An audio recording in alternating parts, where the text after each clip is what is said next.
Alors, une actu sur révolution-énergétique.com, le site, le grand frère, on va dire, de Automobile Propre.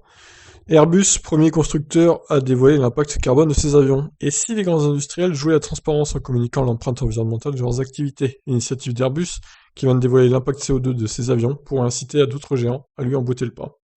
Les tensions troupes pour le transport aérien entre la pandémie du Covid, émergence du flight shaming, honte de prendre l'avion, déclin du pétrole et ultimatum climatique, le secteur est poussé à se transformer.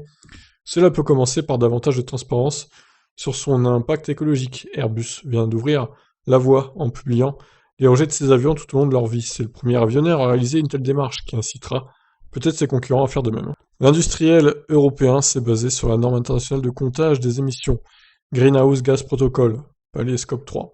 Ce niveau inclut l'ensemble des rejets indirects de la production issus par exemple de l'extraction des matériaux, de leur transport, des déplacements des salariés ou du recyclage en fin de vie.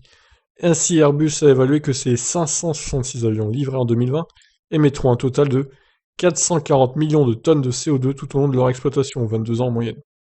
Ouf, c'est beaucoup quand même, hein.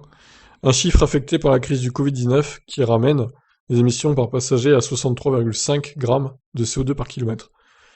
Les 863 aéronefs livrés par Airbus en 2019, année plus prospère, rejetteront 740 millions de tonnes de CO2, soit 66,6 grammes de CO2 par passager par kilomètre. Ce chiffre diabolique, 666. Ah, démon, diable. Environ 18% de ces émissions, 130 millions de tonnes, proviendront de l'extraction, du raffinage et transport du kérosène. Le calcul repose notamment sur un taux d'occupation des sièges de 82,5%, tel que constaté par l'Association internationale du transport aérien, IATA, donc en 2019. Pour mieux saisir ces volumes d'émissions, on peut les comparer au rejet d'un pays entier. Alors que la France a émis 441 millions de tonnes de CO2 en 2019, les appareils d'Airbus produits en 2020 émettront autant sur toute leur existence. L'avion reste toutefois moins émetteur que l'automobile, dont les modèles mis sur le marché l'année dernière affichent 122 grammes de CO2 par kilomètre en moyenne. Ainsi, passer par la route plutôt que par les airs pollue davantage si le véhicule ne transporte qu'une personne, et à peu près autant s'il en transporte deux. Alors non, du coup, 122 divisé par 2, ça fait 60, ouais, 61, c'est ça. Donc, ça reste plus rentable de prendre la voiture à un niveau pollution que si on est deux, évidemment. Si on est tout seul tout le temps, bon, c'est sûr que... Mais bon, en même temps, pour aller au travail, on va pas prendre l'avion, hein, du coup. Ça reste normal, quoi. L'importance de moderniser la flotte d'avions commerciaux apparaît également comme une évidence si les appareils récents d'Airbus rejettent moins de 70 grammes de CO2 par passager par kilomètre. Le parc mondial, très hétérogène, affichait 90 grammes de CO2 par passager par kilomètre en 2019. Toutefois, la modernisation ne permettra pas de réduire les émissions du transport aérien sans réduction du trafic. D'autres leviers devront aussi être développés, comme l'utilisation de carburants synthétiques et l'accélération des projets d'appareils à hydrogène ou électricité.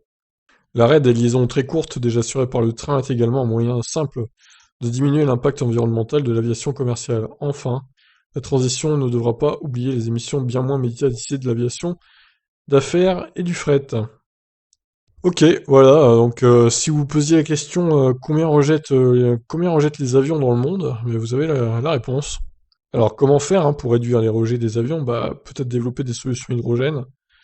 Alors des avions à batterie, honnêtement, je suis pas sûr que ce soit la solution parce que ça ira pas très très loin. Peut-être développer l'hydrogène pour l'aviation, ça me semble être le meilleur compromis. Mais bon, après, peut-être qu'après on trouvera des batteries révolutionnaires toutes légères, hein, qui permettront aux avions d'aller très très loin. Mais bon, pour l'instant on y est loin, hein. On en est loin. Donc voilà pour cette news concernant l'aviation et la pollution de l'aviation. Alors certains complotistes diront que ce sont des chemtrails qu'on voit là. Non, ce sont des condensations des avions, des rejets d'eau, de vapeur en fait, hein, de la fumée issue des moteurs. Donc c'est pas des chemtrails, hein, c'est pas un asservissement de la population, un empoisonnement de la population. Il y a des complotistes, hein, qui croient ça me fait toujours me rire, hein, quand je vois ça sur internet. N'importe quoi. Bref, allez, je vous laisse réagir. Ciao ciao.